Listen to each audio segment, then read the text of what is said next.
let us continue our discussion of the introduction to the subject of pharmacology. So in the previous segment, we talked about the etymology of pharmacology. We talked about the three names of medicines: the trade name, the generic name, and the chemical name. So, trade name is the name given by the manufacturer. Okay, so we have seen that drugs are of two types: small molecules and biologicals. So small molecules are usually manufactured by the pharmaceutical industry.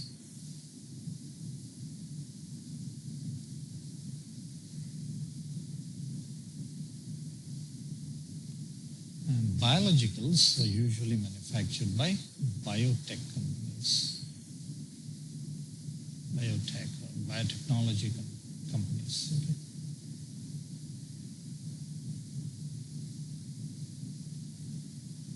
So they are the inventors of the drugs.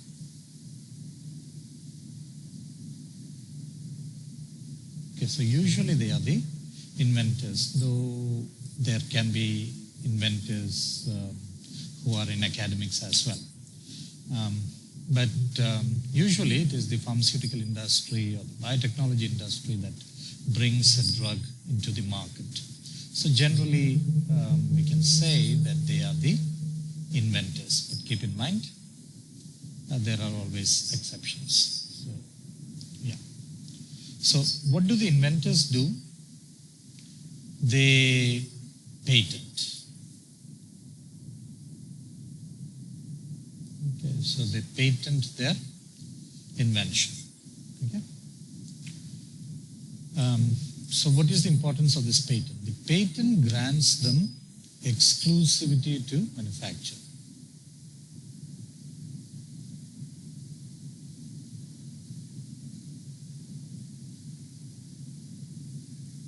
Exclusivity to manufacture and market their invention. Okay. So currently, this patent validity is for 20 years. So after 20 years have passed, other companies can get into the frame. Okay, so other companies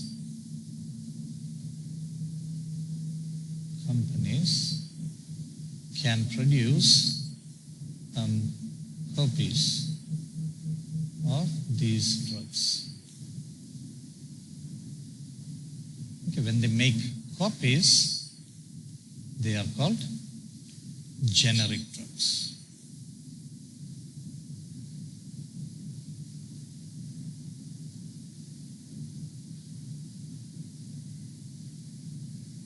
Okay. So generic drugs have a generic name. So who allocates the generic name? The generic name is allocated by bodies such as the USAN. Okay. What is USAN? The United States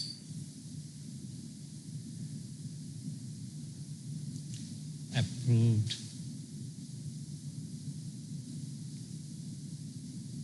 Names Council. Okay, USAN.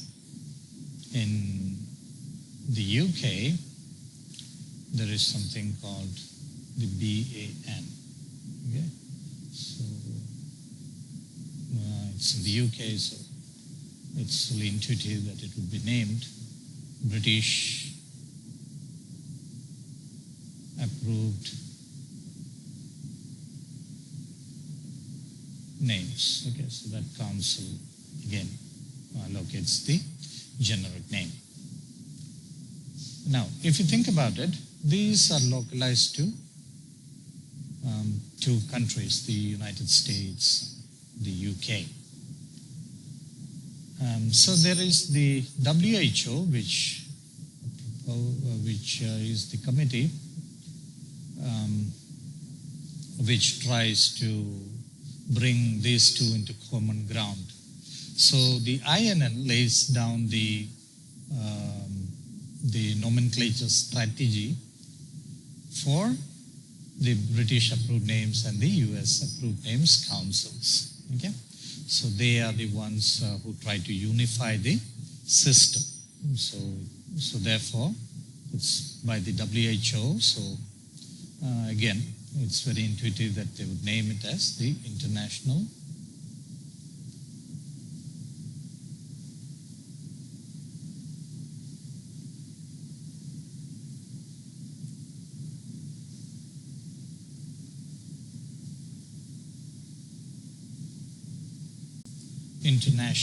non-proprietary name.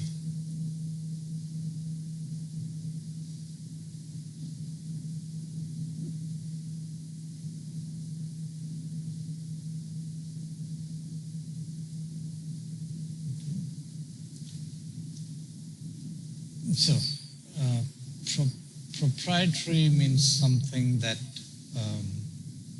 is owned by someone.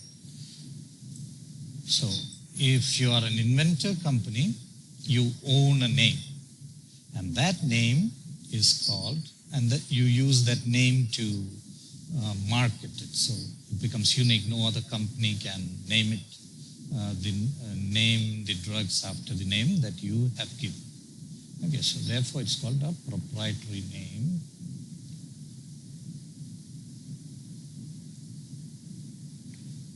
Proprietary name is owned by the patent holder, okay, or the company that is manufacturing. Why I mean the patent holder is that sometimes these companies license the patent from maybe an academic who holds the patent, okay. So, but still, as marketeers of the drug, they have the proprietary name, okay. So, proprietary name. Okay, this proprietary name is owned by the company. Therefore, the other names of proprietary name is trade name. Okay. It's also called trade name or brand name.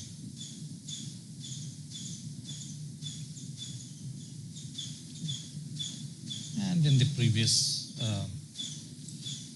segment of the lecture, we have seen an example of that. Okay. We also talked about the difference between drugs and medicine. We said drugs are usually the API, the active pharmaceutical ingredient, and medicines are dosage forms made from drugs using excipients, stabilizers,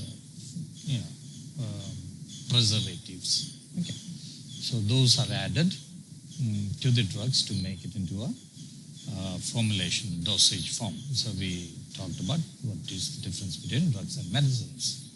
We looked at the working definition of drugs, and we discussed what an active pharmaceutical ingredient was. We also looked at the reasons the drugs are administered as medicines. We looked at the different dosage forms that are made, and we discussed a classification of that. Then we looked at the sources of drugs, and we said that sources can be classified as natural, semi-synthetic, and synthetic. And we looked at examples of drugs derived from plants, minerals, cells, eggs, and mouse. We shouldn't forget that even microorganisms are sources of drugs. The most famous examples would be penicillin, okay, which was sourced from, initially it was discovered in which organism?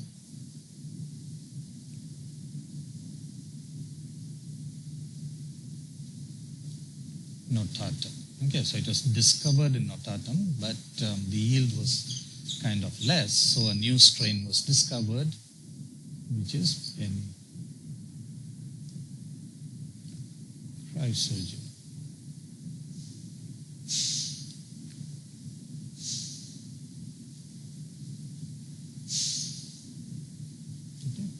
So microorganisms, in this case this is a fungus.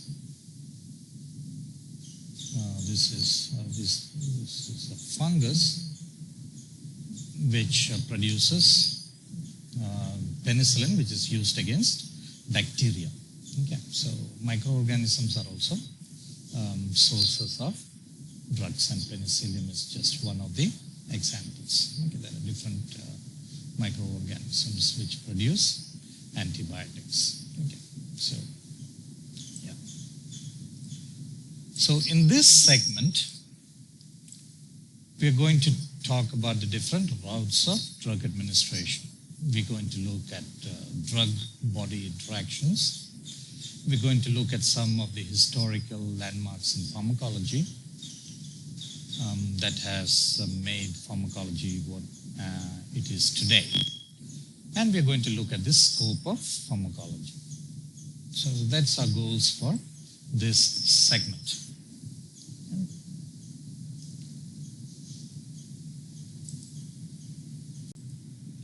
So first we're going to discuss the route of drug administration. Routes of drug administration.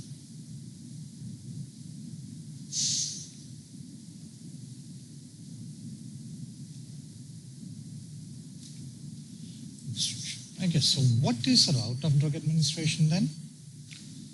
Route of drug administration is the path by which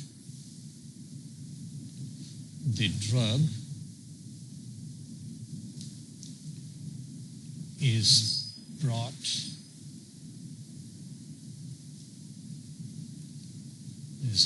in contact with the body, is brought in contact with the body.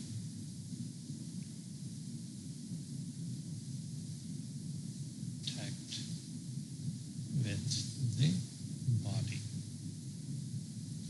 Okay, so it is the path by which the drug is brought in contact with the body. So that is called the route. Okay, route.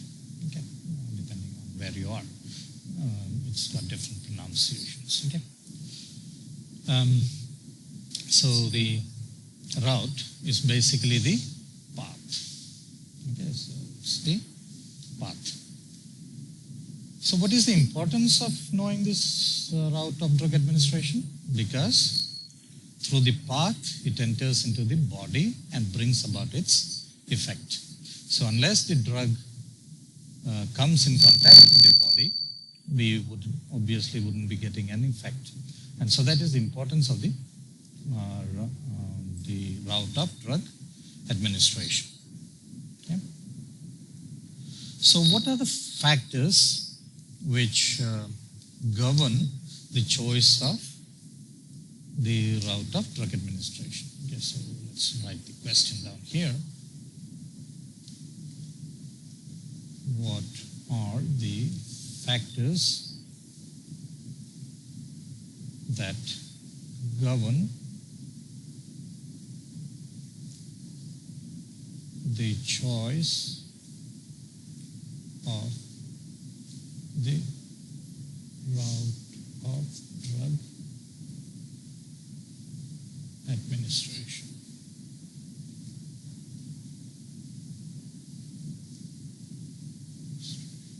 Okay, so this is the question that we will be trying to answer. Okay, so this question itself implies that there is a choice in the route of drug administration, meaning there is more than one route.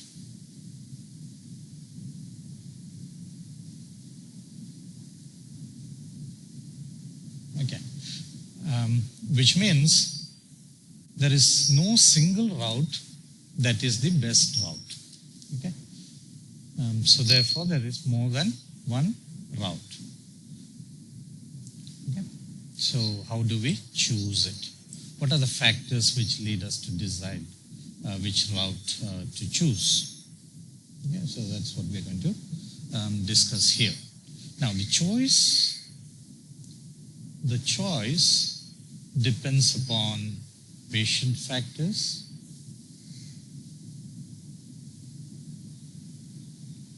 and drug factors. Okay? Because the first and foremost factor involved is the patient factor. Okay, why? Because obviously the drug is introduced into the patient, so the patient factors reign supreme. Okay, so what are the patient factors? Now, it depends on the condition of the patient. Say, let's write it as 1. So let us say that the patient is maybe unconscious. Okay, so that's the patient, and the patient is kind of unconscious. Okay? And so this is, let's say that this patient, let's put some details to this patient. Okay? So imagine, this patient might be having an epileptic fit.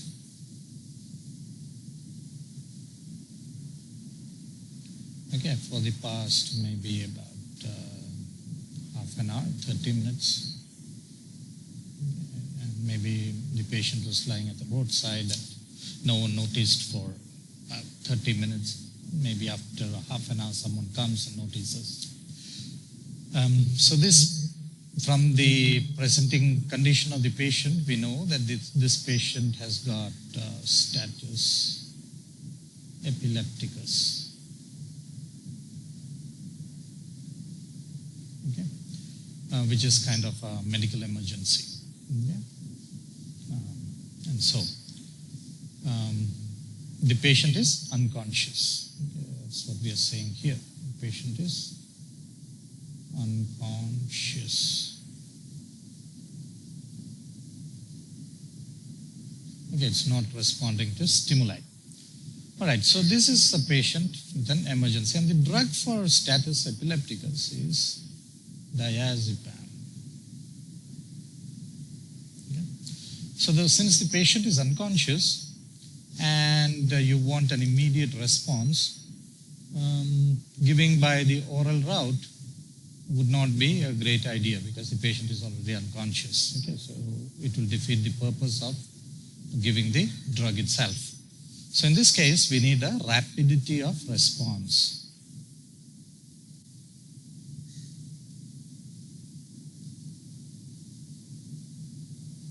Okay, so the rapidity, how rapidly do we want the response dictates what kind of route are we going for.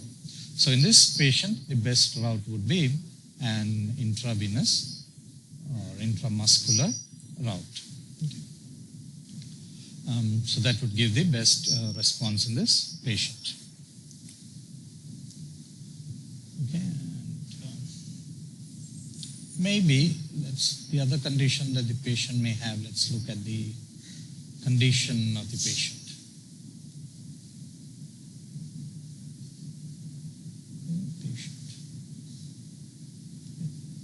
So maybe this patient is vomiting. Okay, this patient is really retching, vomiting. Okay. And the person, does not have any neurological symptoms. Okay, so usually, if there is a problem with the CNS, then there is nausea and vomiting. This patient doesn't have any history of a neurological problem. The patient tells you that maybe the patient had dinner and it was not very agreeable to him, and from the moment he has had his dinner, he has been vomiting. Okay, so from this we know that some food has been ingested. Okay, some food was ingested, and this kind of irritates the GIT, has started to irritate the GIT. Okay, so the person, it's irritating the GIT, and that is responsible for the vomiting.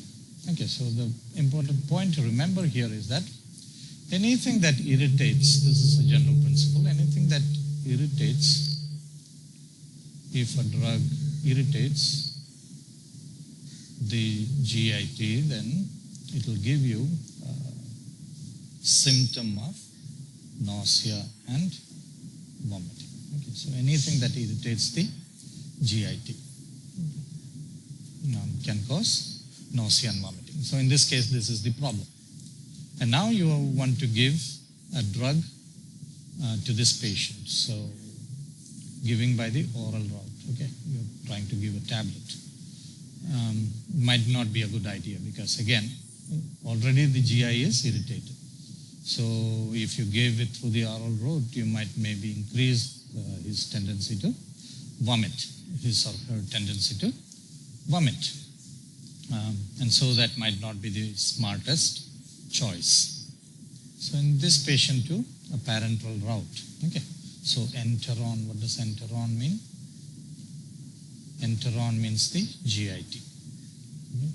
So the GIT can basically be considered as a tube opening at the mouth and ending at the anus. Okay, so it's a tube opening at the mouth and ending at the anus. Okay, so enteron. So an oral drug is given through the enteral route, through this route. So it might not be the best choice. So what should you do? You should give it by the parenteral. Okay, parenteral route. So par means beside the enteron, meaning outside the GIT. Okay, so that is usually it's injections.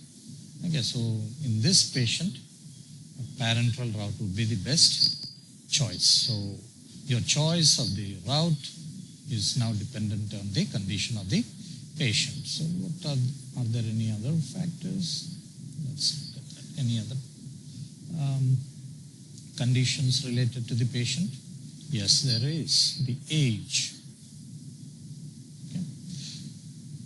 Suppose there is a patient, this time let's say it's a pediatric patient.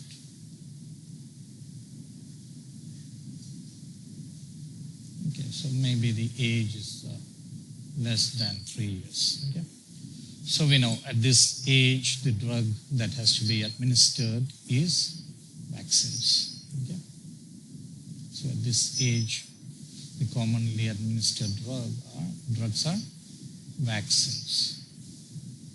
Now, vaccines can be given by different routes. Okay, they can be administered parenterally through the different routes. So usually intramuscular. Now, intramuscular, if you think about it, it can be given at the deltoid muscle. Okay, the deltoid muscle, where is it located? Yes, it is located in the shoulder, right? The deltoid muscle. And the other choice for IM would be the gluteus maximus.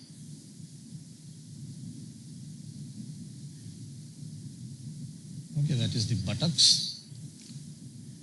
The other common intramuscular site is the vastus lateralis. Okay, so this muscle is located in the thigh. Okay, the outer thigh. in this patient, this is a pediatric patient. Now, the problem by giving in the deltoid muscle is that in the pediatric patient, there are lots of blood vessels and nerves in the pediatric patient. Okay, it's very near the muscle and it might injure the baby. So not a good idea. Okay. Gluteus maximus, in the gluteus maximus,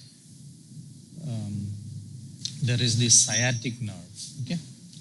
Now, if the injection is kind of misplaced, so usually in the gluteus maximus, the drug, suppose that's the cheek of the buttock, okay, it is given at the upper and outer quadrant, okay, so that is where it is administered. But in this patients, what can happen is, because the buttocks is not fully developed, the site of injection might be very near the sciatic nerve, okay. So the sciatic nerve injury can cause paralysis of the legs. So then the choice in the parenteral route would be the vastus lateralis. That would be the choice. Again, you're not giving it orally because the drug is a biologic, and we said biologics have got larger molecular weight, and some of them are proteins. So they can be degraded if you give it through the oral route. So again, the age of the patient also determines which route you choose. Okay, and you make the choice based on your drug as well. Okay. So in this patient, this would be a choice. Okay, so the drug influences the age of the patient influences the choice of the route. Okay. Now the other factor would be the site.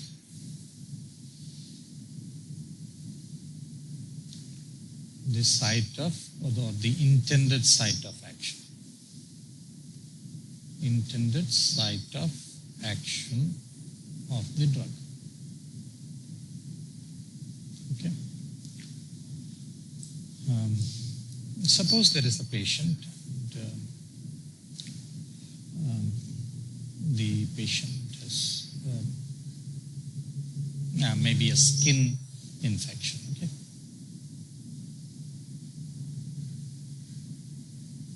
Okay, it can be due to many causes, usually fungal infection.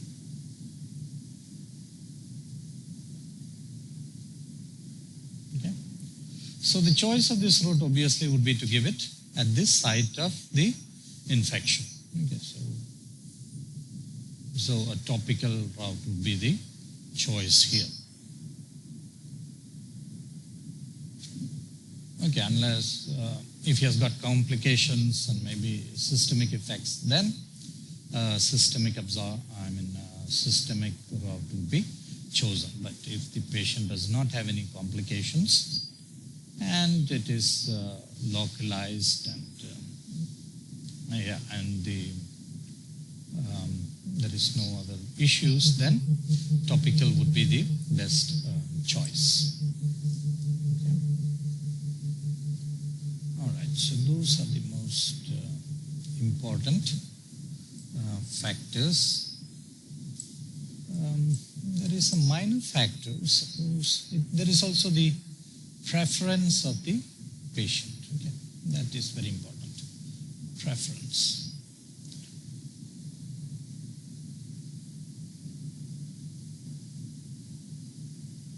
Preference of the patient. Okay, or the client. Now there are patients who have a morbid fear of injections. Now if that's the case and the patient insists, then a different route should be chosen. So the physician, the healthcare provider might have a different choice, but the preference of the patient reigns prime. Okay. So those are the most important patient-related factors. Okay. There is another one, in fact, one more. Let's write one more. Sometimes economics also make a choice for the patient. Okay, so let's, what do we mean by that? Let's look at an example. Okay, so suppose the patient is a type 2 diabetic patient. Okay? No, type 1. Okay, type 1 diabetes mellitus. So this patient is type 1 diabetic patient, and the patient's choice of drug. So the patient, because it's type 1, the drug that is prescribed for this patient is obviously insulin. Okay. Now, insulin, there are different routes by which insulin is administered. Okay, so there are parenteral, and recently there is a pulmonary route. Okay. As a dry powder inhalation also it is administered. And now if suppose this patient does not have complications for pulmonary administration, and the person is on parenteral drugs, either of this could be a choice for this patient, okay, because there are no other complicating factors. So either one would suffice for the patient. Now, the patient would decide. Patient decides on having the conventional parenteral administration, prefers a pen, okay, insulin pen. Okay, so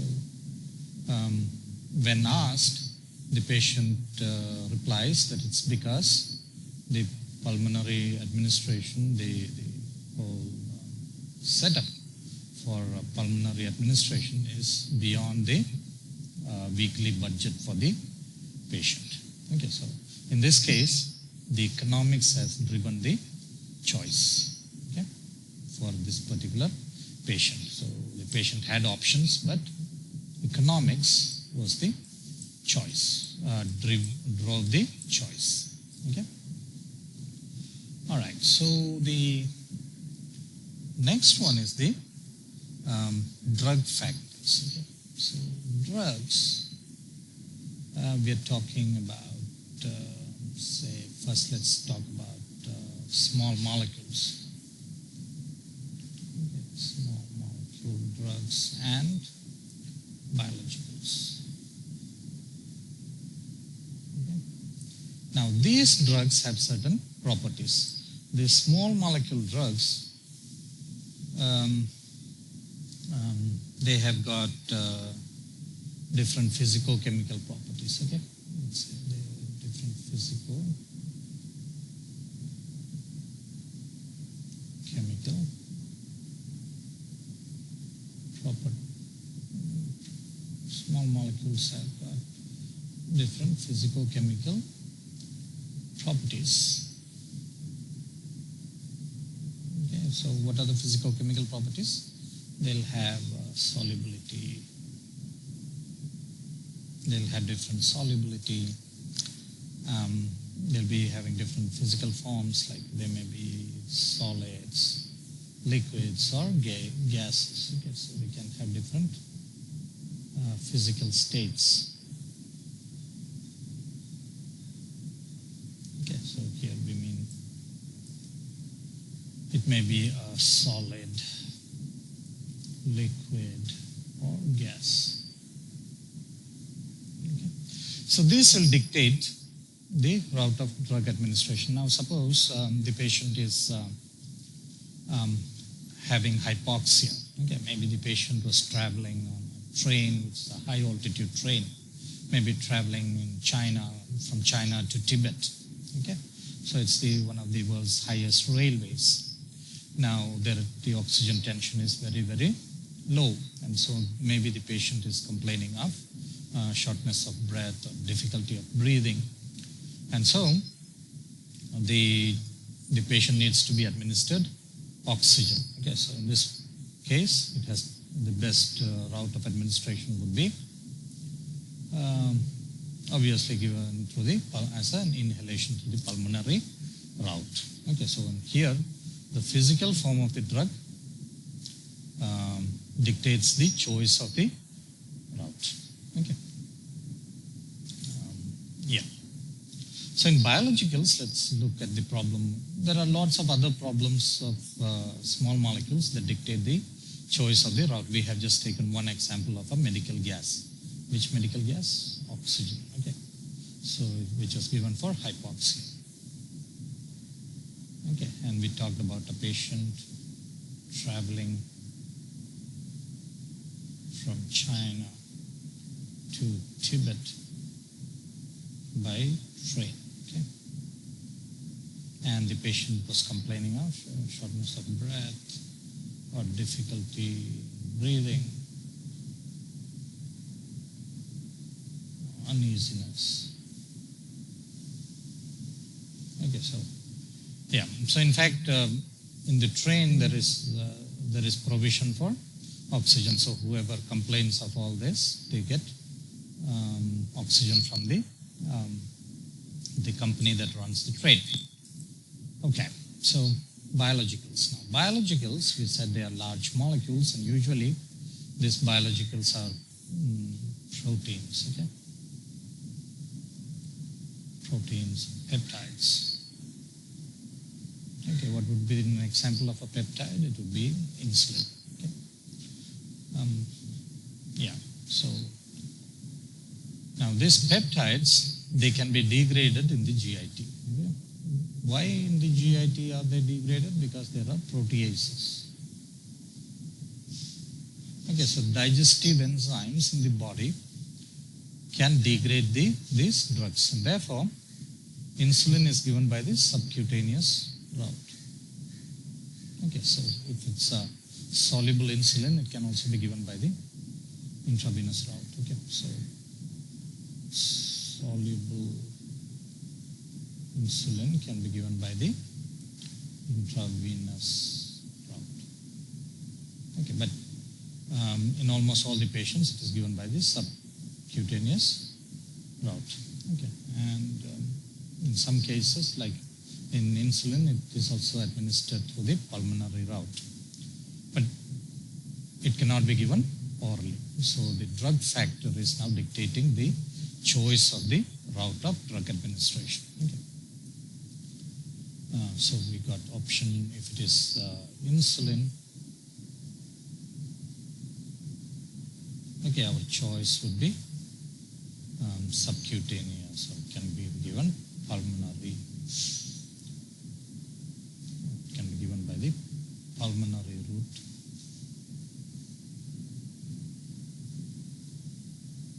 Okay, the pulmonary route, it can be administered. Okay. Or if it's an emergency, then it can be administered through the IV route. But then the preparation is important. The soluble insulin can be given by, so it can also be given by the IV route. But the caveat is that soluble insulin is the one that is administered through the IV route. So we set out to learn what are the factors that govern the choice of the route of drug administration. And we said that the choice depends on two factors. What are the two factors? Those are patient factors and drug factors. And the drug factors, we said it's dependent, what the drug factors are usually dependent on the physicochemical properties of the drug. And that is true for both small molecules and biologicals. So what are small molecules again? Okay, they got a molecular weight less than 1,000 daltons. And what about biologicals? They've got greater than 1000 daltons. Okay, so this is just an aside to that. Okay, and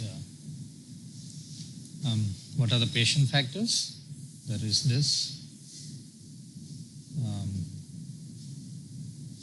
factors, which is one, the rapidity of the response, the condition of the patient, the age of the patient,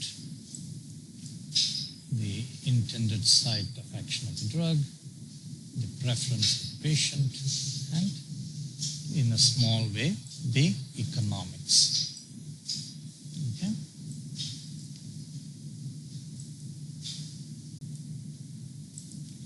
Oh, there is one more important factor which I kind of skipped, so it's good I remembered now.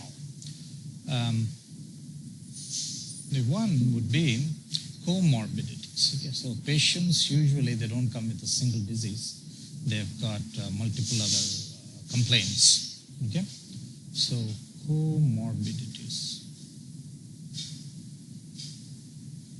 Okay, so when they have got a presenting disease, they got a problem with a disease, but they have a pre-existing condition, then we call those patients to have comorbidities. Now, suppose a patient has got, say, a condition that affects the skeletal muscle. Let's give an example. So maybe it is a muscular dystrophy.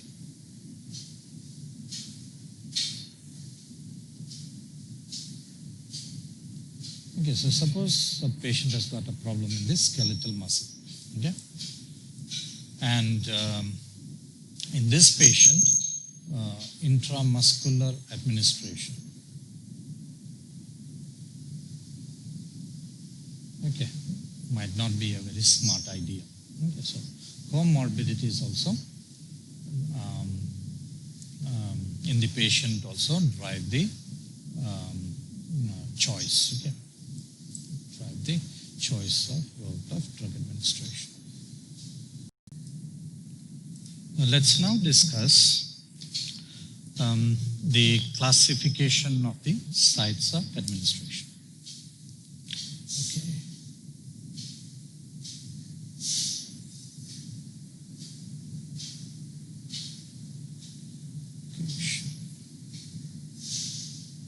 Of the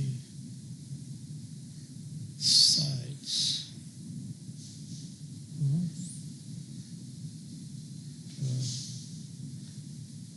administration.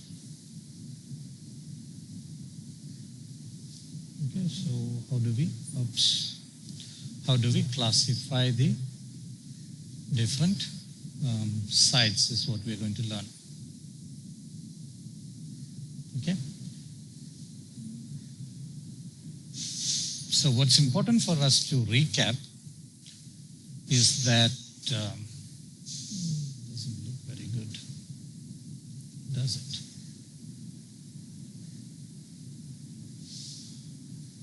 Okay. For some reason, I'm not able to draw it straight. Okay, that's better.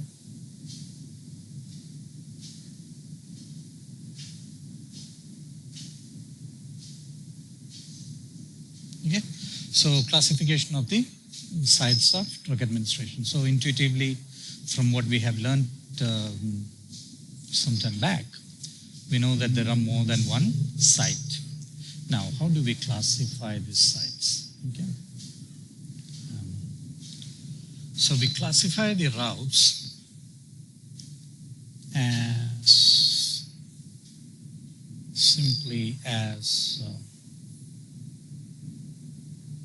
enteral and parental.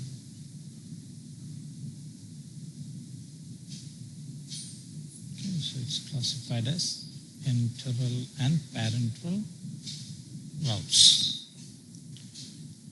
Okay, so why? Why have we classified it into this? So the idea is the body can be thought of in very simplistic terms,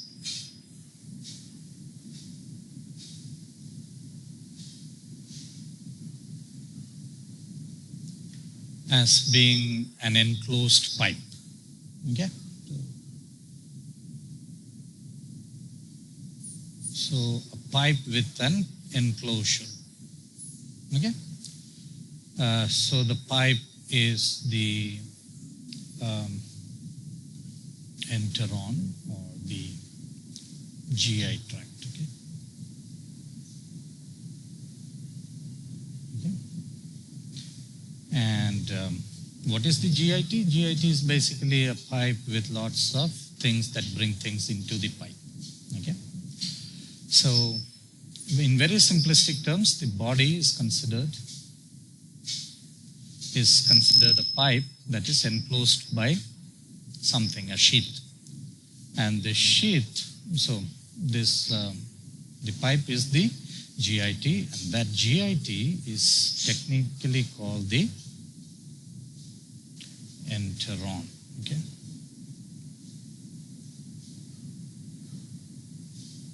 Okay? So anything that is not inside the pipe is outside the pipe. And the region outside the pipe is called parenteral. Okay? Meaning it is outside of the GIT. Okay? And that is what we contract and write it as parenteral. Okay? So it's basically two words. Okay, beside the, okay, so that's how we have divided. So anything that goes into the pipe is enteral, and anything that is outside the pipe is parenteral. Okay, so let's look at the GIT, let's look at the pipe here. So the pipe begins in the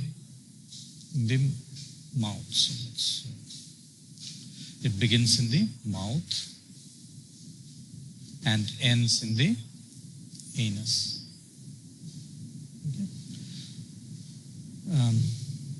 So suppose, let's draw another diagram here so that we know where we are.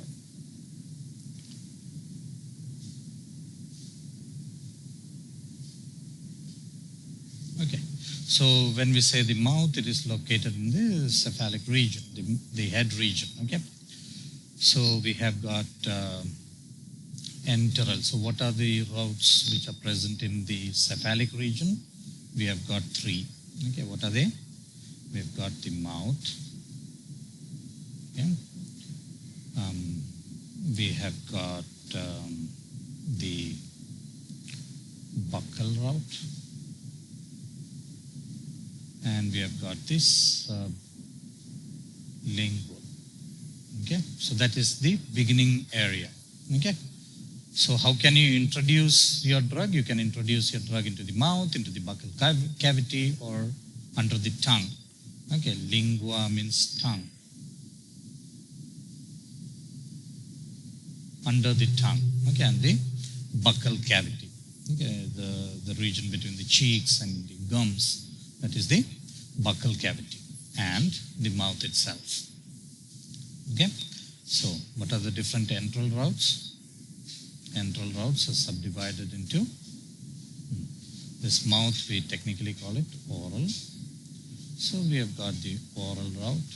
Okay, in the oral itself, we have got the buccal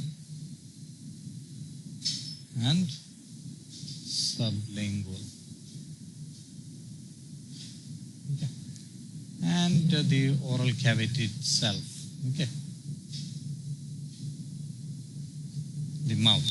Okay. So the mouth, the buccal cavity and the sublingual cavity is the one of the routes of the enteral pathway. Okay. The other one is rectal. Rectum. Okay, or the rectal site. The site is called rectal. It is present in the rectum. Okay. So rectal route. Okay. So it's very easy. In the head, you have got these things which are in the mouth. You got the oral cavity, the buccal cavity, and the sublingual cavity, which you administer the drug. And at the other end, in the anal region, you have got the rectum. So just above the anus is the rectum. So, yeah. So those are the classification of the enteral route. So let's look at parenteral routes. The parenteral routes we can classify as routes which you need to break the skin. So let's classify the parenteral routes as ones which require an invasive intervention. Okay, invasive and non-invasive. Okay, so depending on whether you need to perform an invasive procedure or you choose a non-invasive procedure, there are different, they can be classified that way. So invasive routes, the routes that require an invasive intervention are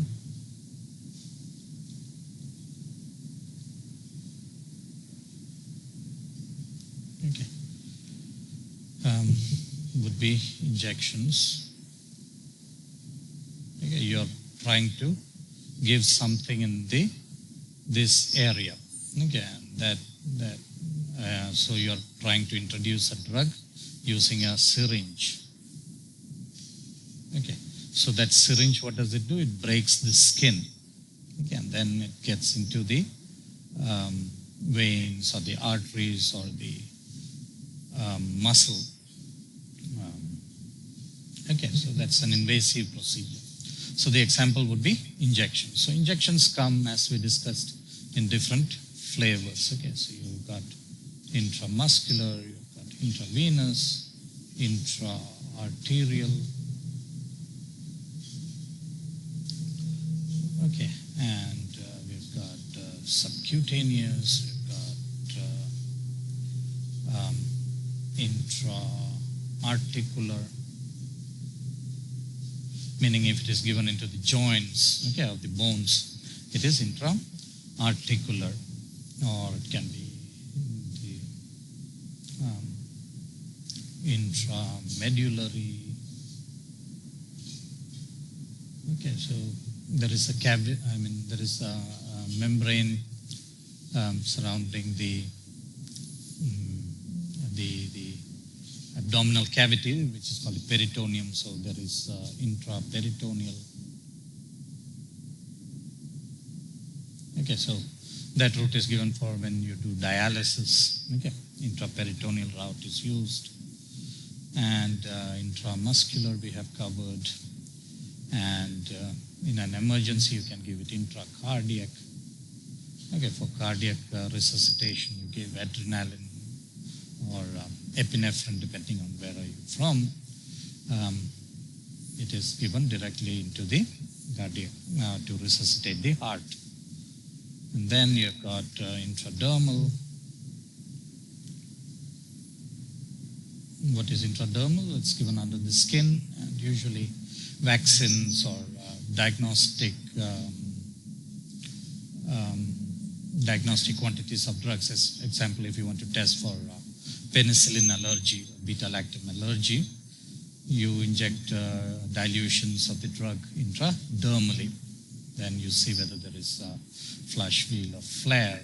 And then you say the person is sensitized to that drug or not. And the vaccines are given intradermally, they are administered intradermally.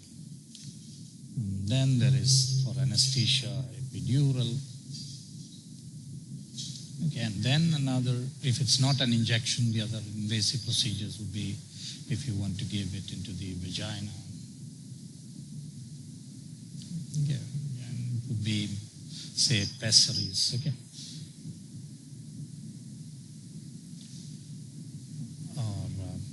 urethra. Okay, like Boogies. Okay, those are drugs which are administered into the vagina. Okay. So what is the definition of invasive? Is when you penetrate the skin. Okay. Penetrate the skin, or you enter into body cavities. Okay.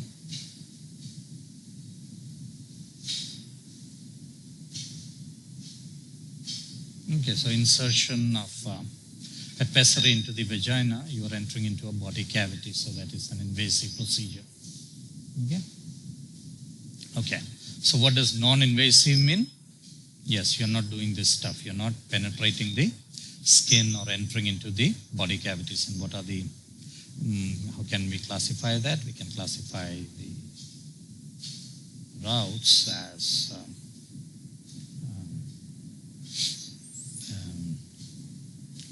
it can be transcutaneous. There can be ocular.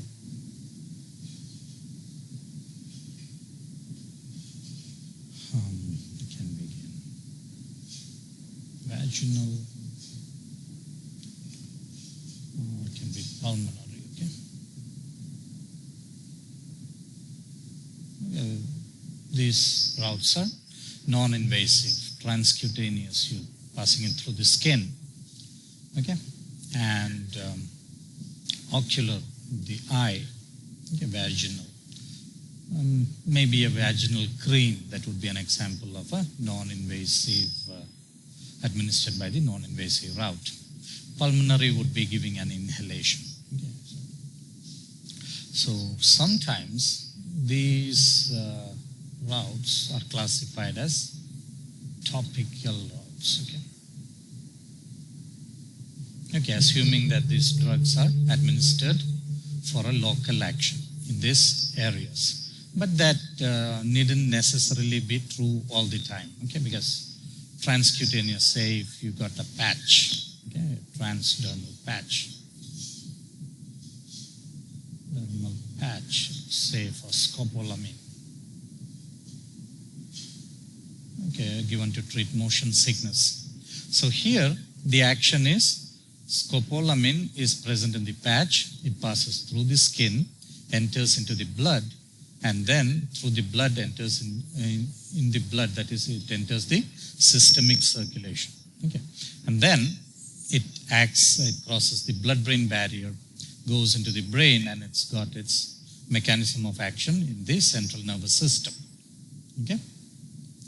So here you're not having a local action, you're giving it for systemic action. So these routes can be for both for topical administration as well as for systemic effects. Okay.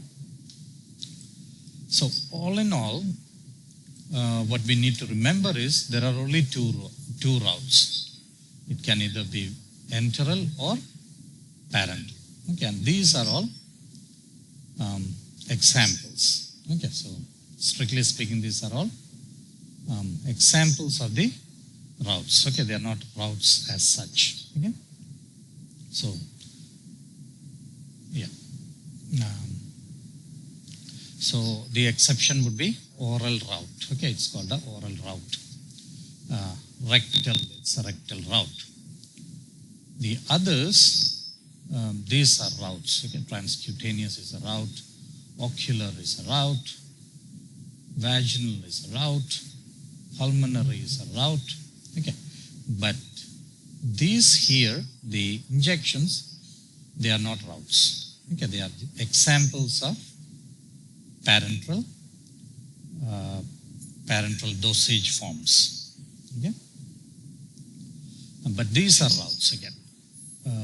Injections are not routes. Okay, injections are not routes, but intra-arterial is a route, intra-articular is a route, medullary is a route, peritoneal is a route, intracardiac is a route, intradermal is a route, epidural is a route. Okay, and these are examples. Okay, so parenterals, what would be the parenteral routes. It would be intra-arterial route, intra-articular, intravenous route, intramuscular route. All these are examples of parenteral routes. Okay? And these are also examples of parenteral routes. Okay? So just to make us understand that some routes are invasive and some are not invasive, we chose to have this particular classification. So, for your understanding, just modify this whole diagram and say that the sites are classified as enteral and parenteral. Okay, and then go on to give these examples. Give all these examples. Give these examples.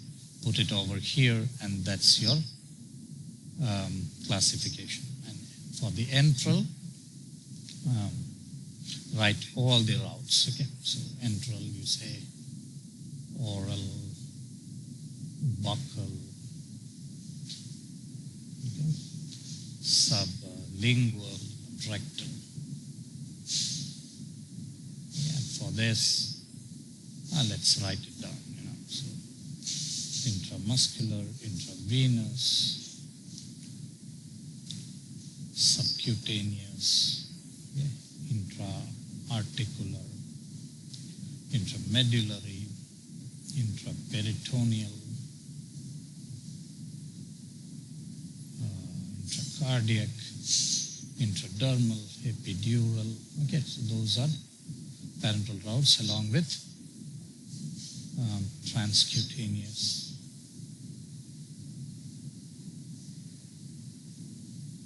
ocular, vaginal, and pulmonary.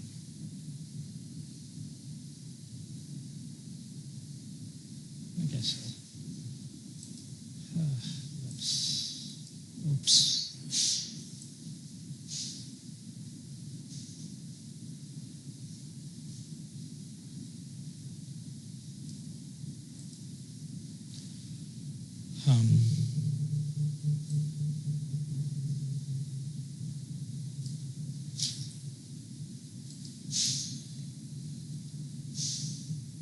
Let's use the eraser here and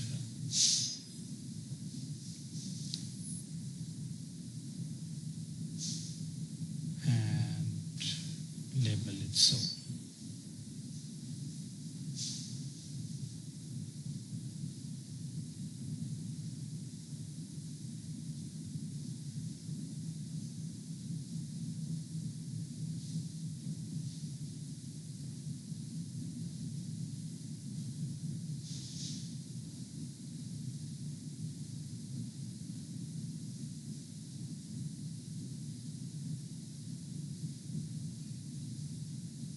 And link it that way. That would be your proper classified sites of drug administration. Okay, sites of drug administration. Okay, so the take-home point in this would be to tell that drugs need to be administered for them to, they need to come in contact with the body so that there will be an effect. And the path that is required, that is used for the drug to enter into the body, that is the route of drug administration. Okay, and what is administered through the routes of drug administration? It is the medicine or the dosage forms. Okay, so the drugs are usually administered as dosage forms. So from the dosage forms are administered through the routes of drug administration into the body. and therein in the body they cause the effect. And we say the effect can be local or it can be systemic. Okay, a local effect is when it acts on the skin or mucous membrane, when it acts on the skin or mucous membrane, we say it has got a local action. Okay, when it reaches systemic means the drug reaches into blood, the drug reaches into the systemic circulation, okay, which is usually the blood, okay, specifically the plasma. Okay, so that is a systemic effect, and through the plasma it goes into different areas of the body where it has its effect. So there is a systemic effect. Drugs may have a systemic effect or it may have a local effect. Okay, so that is the classification of the different routes of drug administration. To consolidate our understanding of the concepts that we have discussed till now, let's look at two typical prescriptions.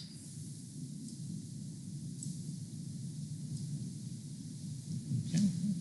So the first prescription is for a lady called Rosie who met the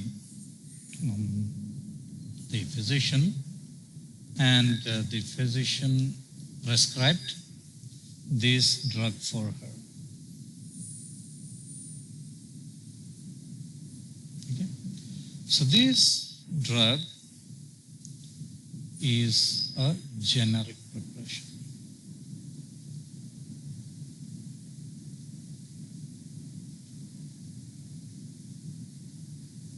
Okay. This is not a generic preparation, it is a proprietary preparation. Okay, I'm sorry for that. So it's not a generic preparation, it's a proprietary preparation.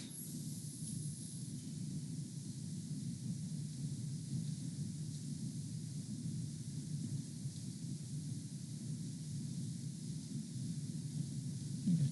So it's made by a particular company. So it's not a generic prescription. Okay. What is the clue to this? The direction is dispense as directed, meaning do not substitute.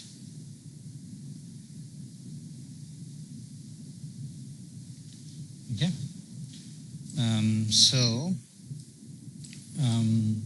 Who can substitute? Again, so the pharmacists, assuming their jurisdiction is they're working somewhere in the West, somewhere in the US, Canada, places like that, they have got the authority to substitute. Okay, this might not be true in other jurisdictions.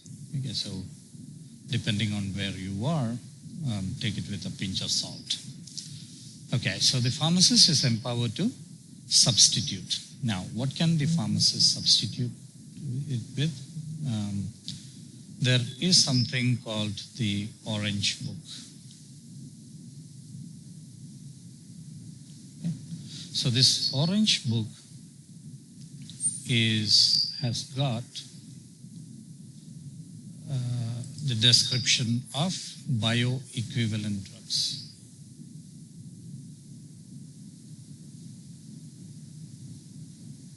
Okay.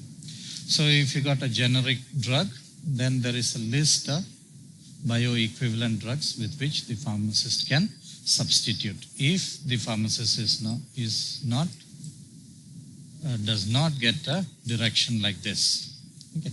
If the pharmacist doesn't have a direction like this, then the pharmacist can substitute with a bioequivalent drug. Okay. But this is not the case here. Okay. And there is a problem with this prescription. Okay, so Candid B, again, it comes in different formulations. Okay, it can be creams. Okay, there can be sprays,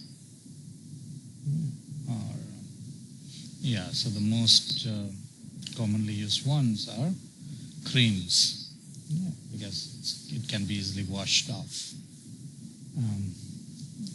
Right? So in this case, the physician has not informed what kind of preparation is to be administered. So the pharmacist checks back, and the physician just says, okay, it's a cream. Yeah. Okay, so now the pharmacist is ready to dispense. The pharmacist dispenses this drug. So if you think about it, this is Candid B, and Candid B is what?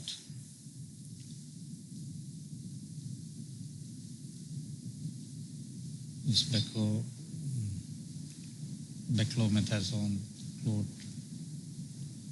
clotrimazole.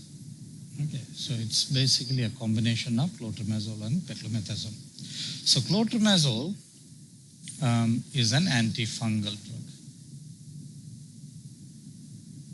So if you analyze this prescription, you understand that Rosie had candidiasis. So the diagnosis is candidiasis.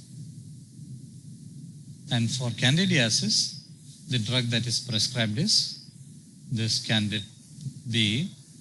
And the constituents of Candid B is clotrimazole and beclomethasone. And you understand that candidiasis is a fungal disease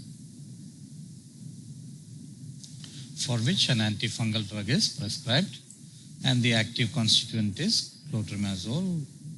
What does it do? The fungal membrane. Okay, fungus, it has got a membrane. So the membrane has got a cholesterol-like component, which is ergosterol. Now this drug pokes hole in the membrane by interfering with the synthesis of ergosterol. So that's the mechanism of action of this drug. And this patient has told the physician that she's been having this problem. She's been having itching, and on an examination it was found to be inflamed. So this drug, beclomethasone, is a steroid. So it's an anti-inflammatory drug. Okay, so this combination can take care of her her problem. All right, so that is why it has been prescribed. Okay. So the other thing to remember here is the patient has to apply it for 2 weeks, at the end of which the patient is supposed to visit the physician back to see whether her problem has resolved. And then the physician is going to tell, because there is a steroid here, it has to be tapered down. Okay, so that would be directed by the physician when the patient goes back again. Okay, so the important point to remember here is this is a topical preparation. Okay, so the action is meant to be, it is meant to act on the skin. Okay, so this is a topical preparation. Okay, all right. Let's look at the next prescription. Okay, so this is a person who has had some respiratory tract infection, some respiratory problems, and so he's been having fever, and so on. So he has been taking antipyretic because it's available. So the patient tells to the physician that I've been taking paracetamol symptomatically, and the physician says, okay, you continue with that. As and when you get a spike, you need to If your fever continues, you need to continue to take paracetamol as it was directed by your pharmacist from which you got. So this paracetamol is an OTC drug. Okay? So the patient went to the pharmacy and then got this drug. Okay, it's an over-the-counter drug, but he purchased it after consulting with the pharmacist who said this may relieve your, this can relieve your symptoms of pyrexia. Yeah, but you need to go and consult the physician. Okay, so with that advice, the patient reached the physician. Okay, and the physician, after examination, prescribes this drug. Now, if you think about it, it is an amoxicillin. Now, if you analyze this, this is a generic name. Okay. Okay, so this drug is a generic drug, amoxicillin, and this is the dose, and the dosage form is capsule. Okay, and 21 numbers has to be dispensed by the pharmacist. How do we know this? Because one capsule has to be taken 3 times a day for 7 days. So 3 into 7. Okay, 3 into 7 would be 21. Okay, and the physician says, do not repeat. So this is one course. Okay, this is one course. So this prescription is complete. Okay, it's got the name of the patient, it's got the age of the patient, it has the address, it's got the date, it's got the signature, it's got the registration number of the physician, and these directions. Okay, so this is complete. So the pharmacist needn't, call back the physician for any to clear any doubts, because it's pretty clear. Okay. Okay, so it is a capsule. Okay. So it has to be given. It has to be administered per oral. Okay, it has to be per oral. Okay, so when it is being dispensed, that is what the pharmacist is going to tell the patient. Tell Roy, you take this drug. Okay, you need to take one capsule 3 times a day. So when he means 3 times a day, he's going to tell it is 8 hourly, right? 8 hourly. Okay, so 3 times a day means it has to be given 8 hourly. Okay, it doesn't mean morning, afternoon, and night. Okay, it has to be given 8 hourly. Okay, and this is a per oral, and this is generic. So we know that. So this is a typical prescription that is written or that reaches a pharmacist. Okay, so now we know why we have learned about the generic name. Okay, why did we learn about trade name? Okay,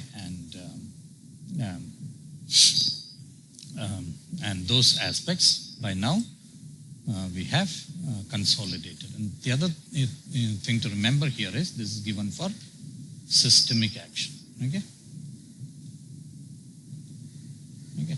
So this drug is meant to be taken by Roy, and after he consumes it, it's going into his blood, and in the blood, through the blood, it is going to all parts of its body wherever he has got infection, and then it's going to kill the causative agent of his infection. Okay, so it's given for systemic action. Okay, so now with these prescriptions, we have learned what is a systemic effect, what is a local effect, what is a generic prescription, what is a trade name preparation, etc. Okay, so that's what we have learned with this prescription.